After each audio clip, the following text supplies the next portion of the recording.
what if it's possible, right? What if leadership wasn't just about extracting performance and depleting people's resources and natural resources, but about regenerating and generating life?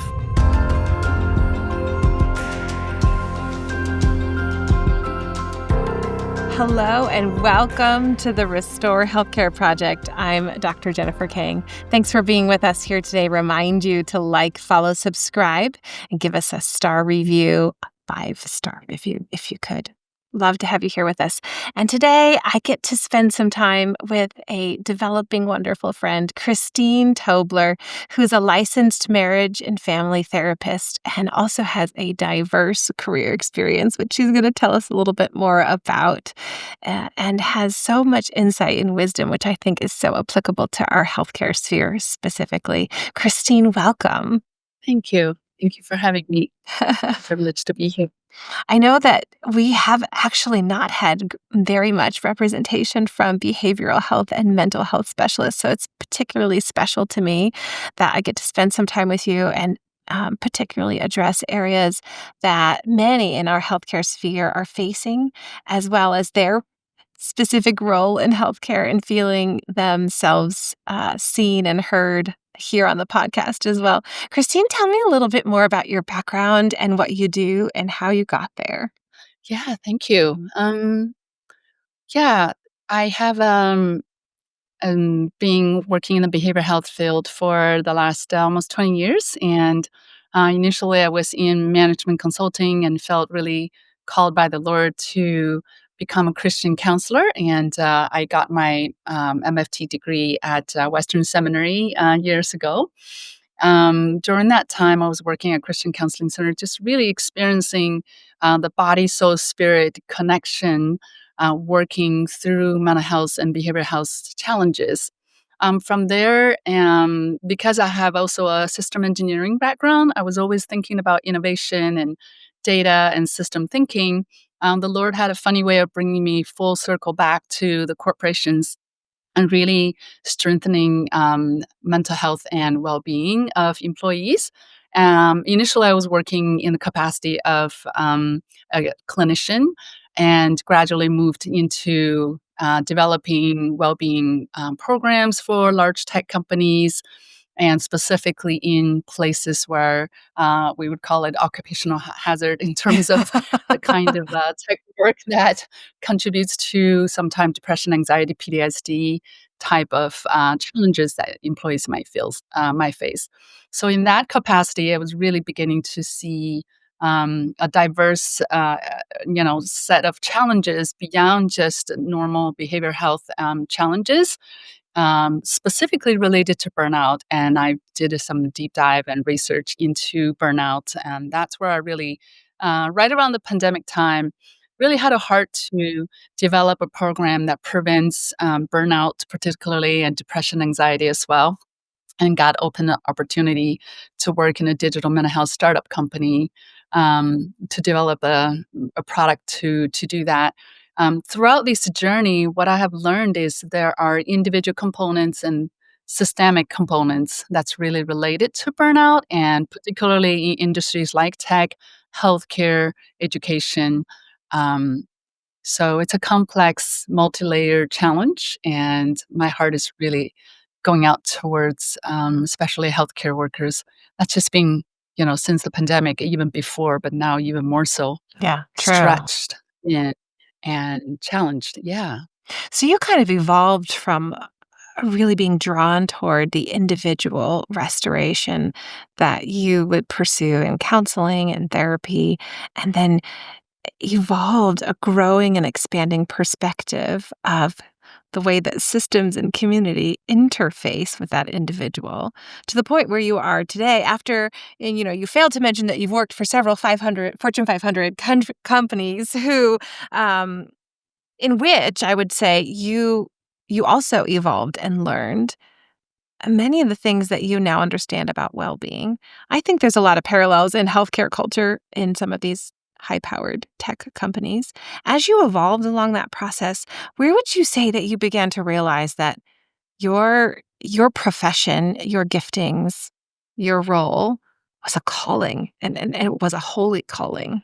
Yeah, that sense of calling came early on in terms of working in the Christian counseling field, and even as a, therapist working with diverse challenges in this more family setting, individual personal relationships and so on. And I think that sense of reverence really is seeing that. It's kind of like what Moses felt, who am I to be doing this work? And really, it's such a privilege to be joining people's lives in such delicate and vulnerable times and being used by God. And so many times, Holy Spirit showed up in these sessions and, giving me a clue or even a picture or a word or something to say to people. And they just really felt that the anointing of the healing that Mm. came through. And I knew that I wasn't from my training, or my smart brain if I have any. It was really God. It was His presence. It was the anointing of Him touching people's lives in such a profound way. So I knew that was a calling because it was something you can't do by yourself. You're always joining God to do together. And also my own career path.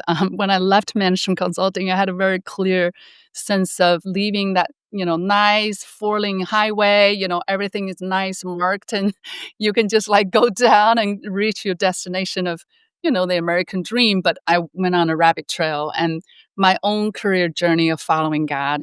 Mm. Like I was describing well-being as a clinician, then as a program leader, and at Google and YouTube, I was head of YouTube well-being and really overseeing like 9,000 employees' well-being, and then seeing the challenges that is related to the leadership style and it's related to the culture where who do we worship becomes a real issue, right? Our identity, do we understand who we are in the workplace? And those kind of things that really confronts the solution to how we do well in life and living out what God has mandated, actually promised us to have, the righteousness and joy and peace and the 10,000 fold, thousand fold blessing. Those are available to us, and how do we realize that? It's really up to the individual, but it's also up to the leaders who we work with and work for and the culture that we're part of. And um, God led me to then specifically work with leaders as executive coach, um, focusing on that leadership development and cultural transformation. So my own journey is, again, following God's calling more so than my own sort of prescription in some way. Yeah. Yeah. You referenced briefly, what you learned a little bit about burnout in some of these high-powered companies that you've had the privilege of serving. Could you highlight a couple of those things that you observed and that you learned about why burnout was so prevalent? I think there's parallels to healthcare culture as well because of this very similar high-powered professional performance culture, and leadership styles, extraction styles. What would you highlight would be maybe some of the things that were really stood out to you? Yeah, yeah, that's a really great question. Um, I first experienced burnout as a clinician myself, um, and later on worked extensively with it. What I've noticed, and this is the definition of burnout by World Health Organization, it's a workplace phenomenon that results from chronic stress that has not been successfully managed over time.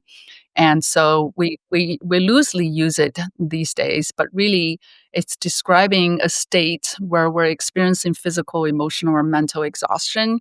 There's maybe cynicism or even detachment from one's work, especially even with people who are passionate about their work. And there's a clear distinction of what I used to love and now I don't care, even disengagement or negativity. And then there's a sense of reduced professional efficacy, which is essentially to say we haven't lost any of the skills, but we may not feel as confident we may not feel as effective and or even productive. It's just because we're also continually in a state of exhaustion. And what I have seen the parallel between healthcare and tech environment where there's high performance driving, and then especially in the place where I was at with these companies, there's plenty of resources, free massages, healthy meals. There's just like you can take advantage of so many resources that are available. And we were puzzled as leaders, why are our people still, like a large percentage, almost 50%, sometimes more, Wow. are experiencing burnout. And I think that statistic is really speaking. In healthcare, we've known doctors and nurses prior to pandemic was experiencing 50% burnout. And during the pandemic, it was even higher, Right. right? Yeah. And it's just when the statistics is that degree, it's no longer an individual challenge, and it's really a pattern that we need to recognize that's Mm, created by systemic issues. And so Dr. Christina Maslach, she's done extensive research, wrote about it in a book, and really talked about burnout is not just a certain type of personality. There's right. there's a podcast called Anxious High Achiever, um, talking about just their personalities that may tend to lean into burnout. But it's not just that.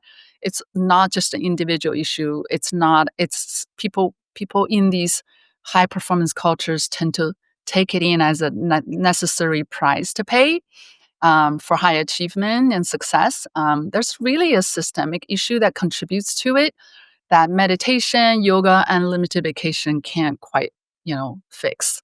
So she talked extensively about factors related to these system issues, and I'm happy to go into it a little bit if we wanted to dive in. So that's just these research really shows us that if we don't address the leadership challenges and or cultural of the organization, um, we go into this loop of vacation and I've heard one of my colleague talk about a client or a leader who's burnout, took time off, come back, got burnout again, took time off.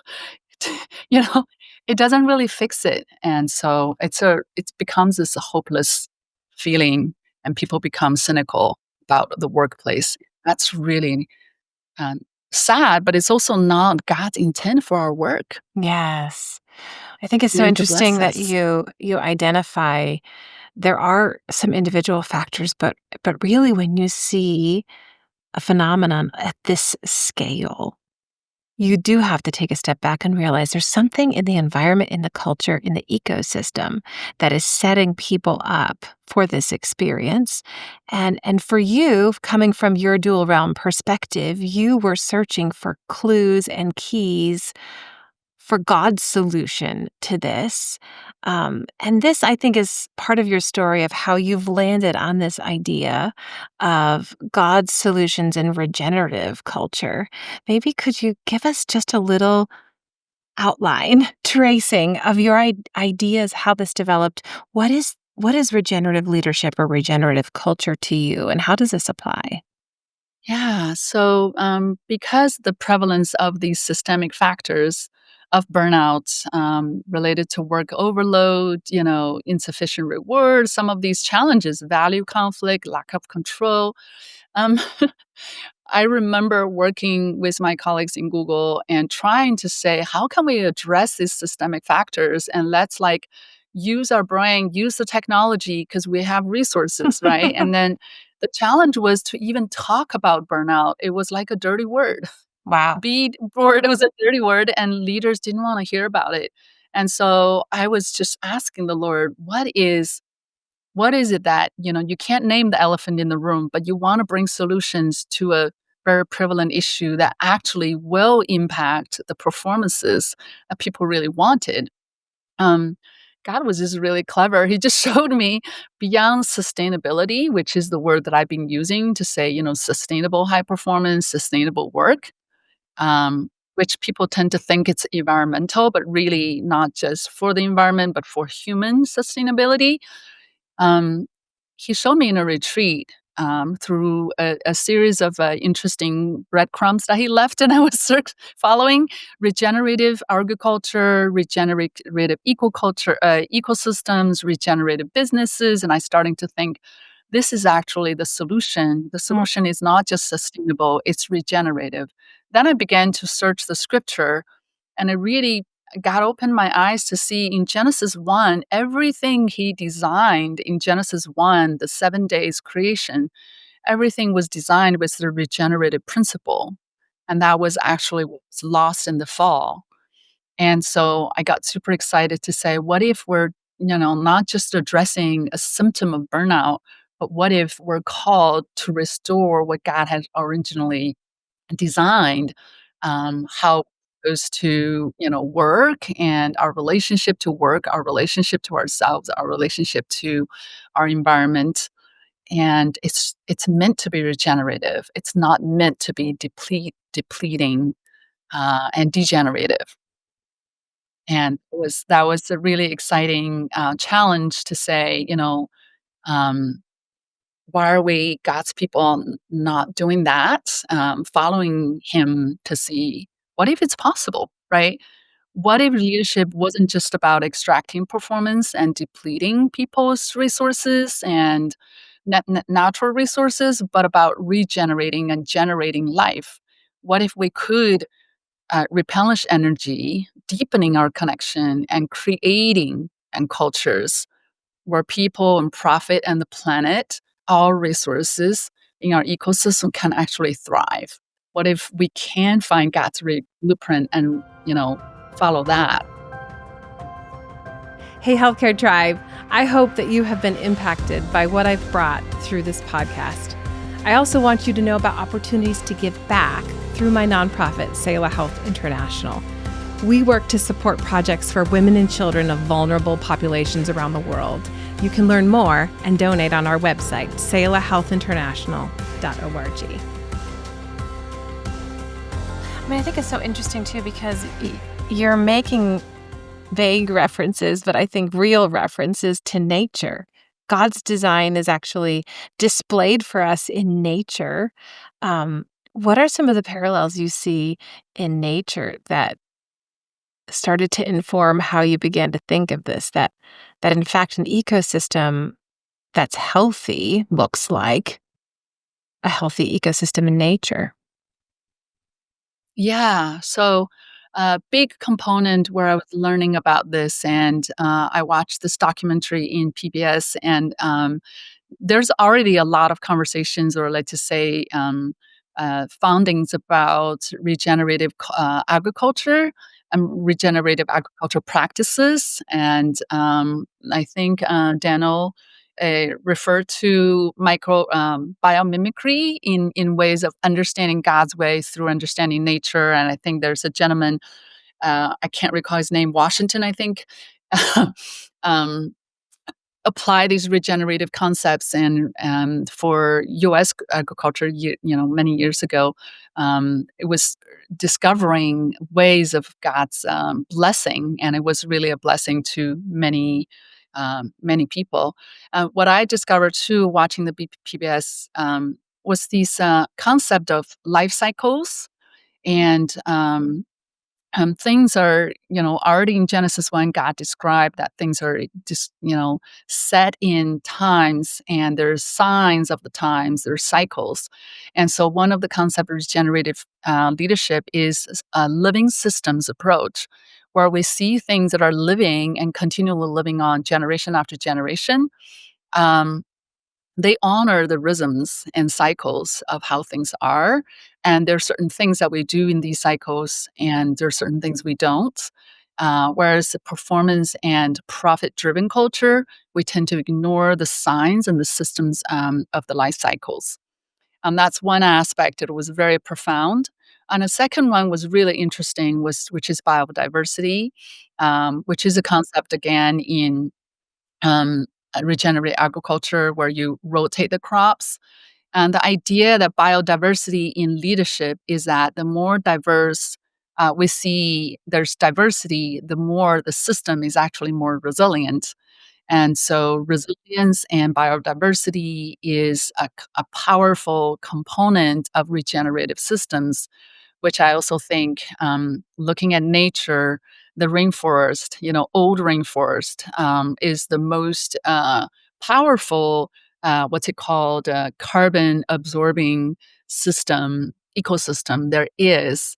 Versus, for example, you can plant, these researchers have talked about planting bunch of trees that are in farms, so the same Right. kind of tree in a tree farm, and they don't have the same kind of diversity, and they don't nearly absorb as much carbon as old rainforest, which is characterized as incredible biodiverse place. Mm, And so I think learning from the nature to understand that leadership and culture that does not honor diversity, not only we have this sort of echo chamber type of phenomenon, and then we just keep doing what we think is right in our own eyes, but that we really miss out the collaborative power, the system thinking, the living systems approach, and the resilience of the system actually comes from diverse points of views, and that helps, um, our workplace, even businesses, to thrive in challenges and bounce back and be able to continue to adapt. The adaptability is much higher with biodiverse systems. And I think, yeah, my husband teaches biology, and he literally showed me a slide like the number of resilience, what's it called? Um, the number of diversity is directly proportionally related to the number of adaptive processes a wow. system can have. Yeah. I think that's so applicable in healthcare too, because I think in many places, many of us experience the result of what ends up being more of a monoculture where we want everyone to function according to a performance standard maybe, but also we have maybe dominance of one aspect of that culture, whether this particular system is being led primarily by administrators or primarily by physicians or primarily by nursing. Not having that shared authority and shared collaborations actually results in a monoculture that doesn't flex well, that doesn't adapt well, and as you're alluding to, may actually set up an ecosystem that predisposes us to vulnerabilities like breakdown of our own performance and burnout. Um, I want to go back to what you were speaking to briefly in terms of rhythms and life cycles. I think you have some really good insights about rhythms that are necessary for the ecosystem to observe and to honor to function well. Could you maybe just highlight a few things in what would be for you a regenerative rhythm? Yeah. So we have been when we think about the honoring the natural cycles, living ecosystems, there is, in nature, it was pretty obvious the nights and days, right? So the dawn and the dusk, and the 7 days God has called us to rest after the 6 days of work, and for the 4 seasons. And there are also just different signs if we look into it, but just the very obvious things. Even you look at the seasons, there are the seasons of, you know, really growing, tremendous amount of growth, and then there's the seasons of harvesting, there's the seasons of winter, which is completely shut down, right? And what I notice in this high performance culture is we don't tolerate winters. There's no such thing Mm. as shutting down, and it just has to grow, grow, grow, grow, grow, span, scale. So, um, putting people in a perpetual season of growth and not having that season of rest or season of harvesting and reflecting, is really, I think, detrimental. So when I was doing this work and reflecting on it, I felt like the high performance culture, and this is also funded and supported by research done by other psychologists, and Dr. Boyas was one that really says, high performance culture of a company, we need to balance it with what he called development culture, which is really what I call cycles of growth and cycles of renewal. So the cycles of renewal is one thing, and I think people don't talk enough, which is the well-being component. And then what I came up with the cycle is the performance culture need to have a performance cycle, and then the cycle of resting and renewing, and then the cycle of growth, and that we rotate between these different states. And if you think about a person rotating the different states, or a team rotating between these different states, and a company on a large scale rotating between the states, um, honestly, when pandemic came along, my heart says God is saying, "You guys are not honoring the rest. I'm going to make you rest." So Wow. Yeah. that was actually, the animals came out because we were all huddling inside of our houses, and things were being renewed. It's like God is Yeah. ministering this resting. Yeah. It's not a great, I mean, there's different ways of interpreting Yeah. it, but I felt it was mandated rest on the culture that refuses to rest. Wow, amazing. I think one of the things I've really learned from you, which is an insight, I think, for all of us in healthcare, we often stay in this performance phase season indefinitely. It's like we are expected to maintain this performance level, like fruitfulness harvest season, perpetually. But then maybe we acknowledge we need a little bit of rest. So we do a little bit of rest renewal and then we go right back into performance. And that's the cycle you saw played out over and over again, where burnout was being experienced chronically. And what I learned from you is not only does that rest renewal need to be a little bit longer of a season than just a one little proportionally small dot. Um, but it Yeah. needs to be followed by a growth phase, which is what nature does. Nature is not always Yeah. performing and producing fruit. Nature also has a growth phase where we're producing more greenery, expanding root systems, etc. And that growth phase needs to be intentional. And that's what leads us back into another wonderful performance season. Can you speak a little bit to that growth thing? Because I think we know instinctively we need it in healthcare, right? We're trying to maintain continuing education and all of that, but we're not setting it aside as a season to function in. Yeah. Yeah. And the biggest difference between the growth phase and the performance phase is actually what is tolerable in growth and what is the purpose of the growth time. Is very different than the goals of performance, right? Think about an Olympic athlete or you as a surgeon. In the performance phase, you're not tolerating mistakes, and or like, the goal is to do it 100%. The goal is to do it as fast as you can. And you're focusing on, the like what in performance phase is the most valuable is our experiences and the fact that you've done it over and over again, and then you just go out there and get it done, right? Mm. And so Mhm.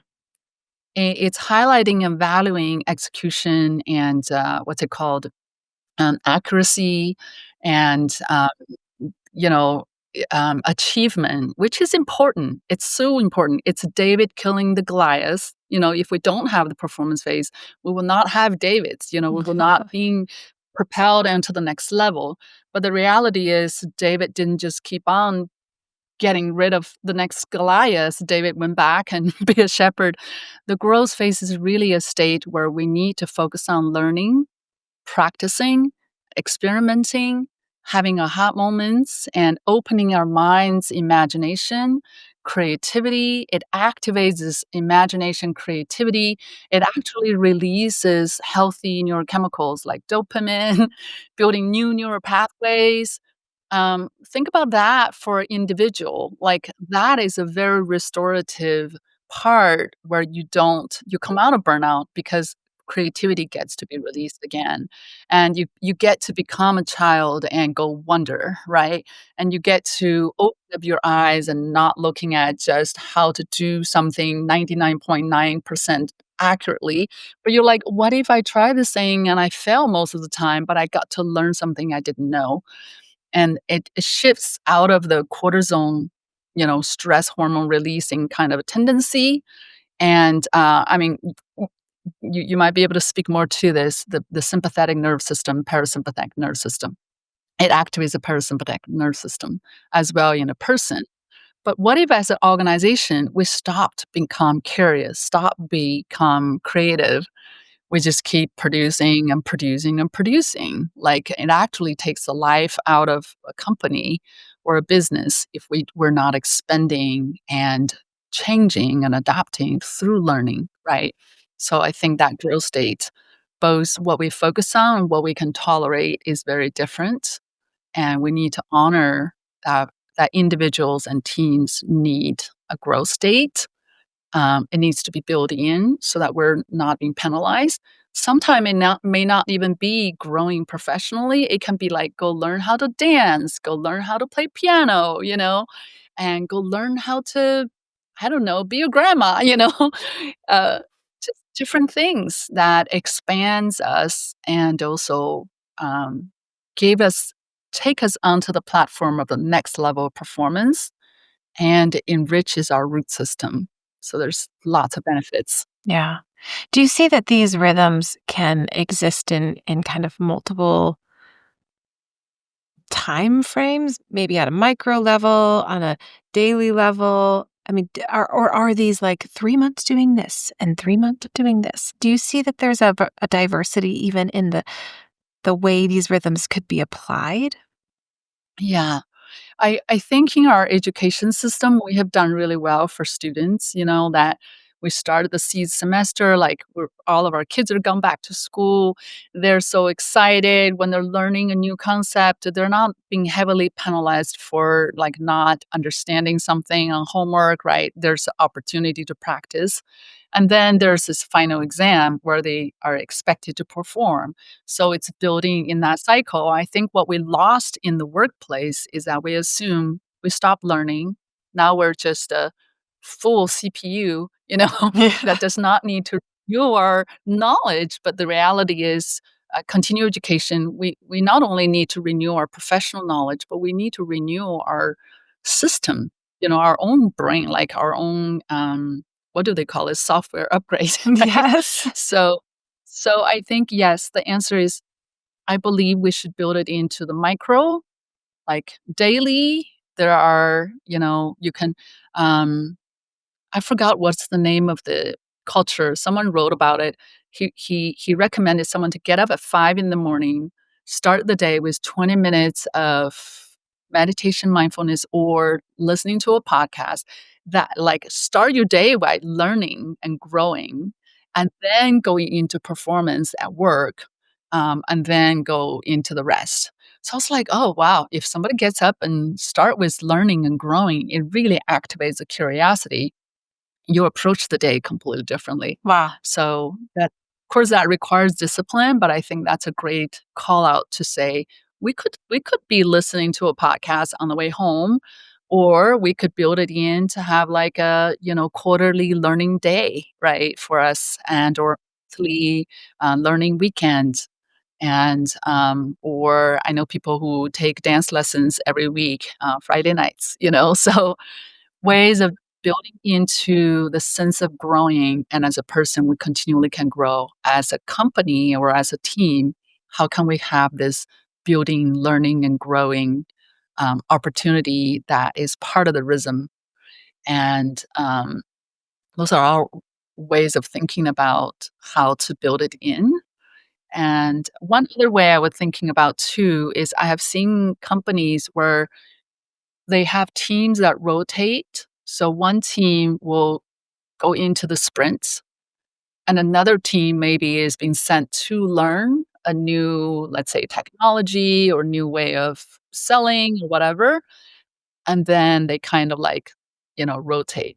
So that's another thinking about different people are doing different thing at different times in the different states. That's a way of balancing so everybody has a chance to learn and to perform and so on. Wow. I feel like you've just like laid down some really important secrets. There's secrets in biodiversity, there's secrets in rhythms and cycles and seasons.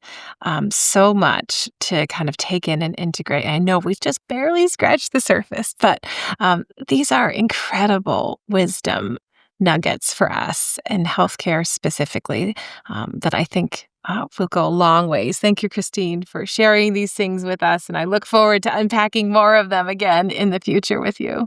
It's such a joy to talk with you, Jen, all the time. And what a privilege for me to be here. Thank you. Awesome. Thank you for the opportunity. This has been the Restore Healthcare Project. I'm Dr. Jennifer Kang. Healthcare professionals, I'm so excited to be able to connect with you on issues regarding spiritual needs in healthcare. We want to partner together to see some of the ruined places of healthcare culture restored by hope. Follow us at restorehealthcareproject.org and like and subscribe to our YouTube channel and social media.